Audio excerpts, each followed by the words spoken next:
7 वर्षापूर्वी स्थानिक स्वराज्य संस्थांच्या मुदती संपलेल्या होत्या. गेल्या 7 वर्षामध्ये जिल्हा परिषद सदस्य नाही, नगरसेवक नाही, पंचायत समिती सदस्य नाही आणि प्रशासकांनी सगळा कारभार केला आहे. मला तर हा एक व्यापक कटाचा भाग वाटतो, कारण स्थानिक स्वराज्य संस्था या कार्यकर्त्या घडवणाऱ्या कार्यशाळाच आहेत असं म्हणावं लागेल. हे मी म्हणत नाही, स्वर्गीय यशवंतराव चव्हाण सुद्धा म्हणत होते.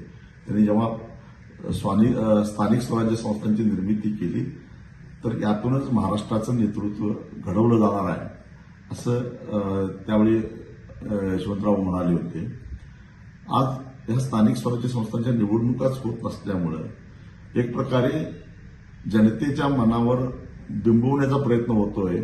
नगरसेवक नसला म्हणून काय झालं, जिल्हा परिषद सदस्य नसला म्हणून काय झालं, तुमची कामं कुठं अडलेली आहेत, काय तुमचं अडलेलं आहे, यांची टक्केवारी मात्र थेट आता मंत्रालयामध्ये पोहोचली.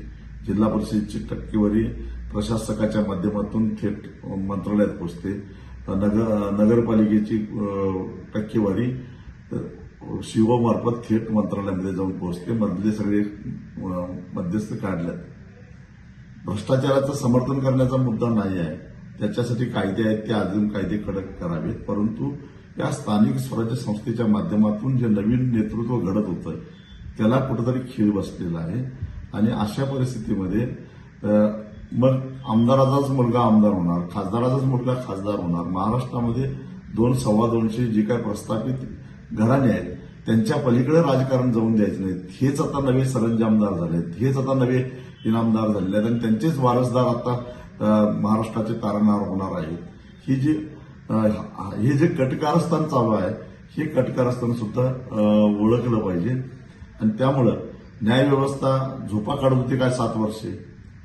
पण निवडणूक आयोग काय करत होता, चालू असलेल्या निवडणुकीला खीळ घालून त्या पुढे ढकलणं किंवा ज्यांचं मतदान आज व्हायला लागलंय त्याचं मतमोजणी अजून 20 दिवसाने करा म्हणून सांगणं किंवा तोपर्यंत स्थगिती देणं.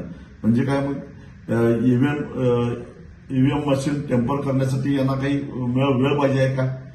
ईव्हीएमची छेडछाड करायला त्यांना काही अवधी पाहिजे आहे का? आधीच निवडणूक आयोग संशयाच्या भोवऱ्यामध्ये आहे.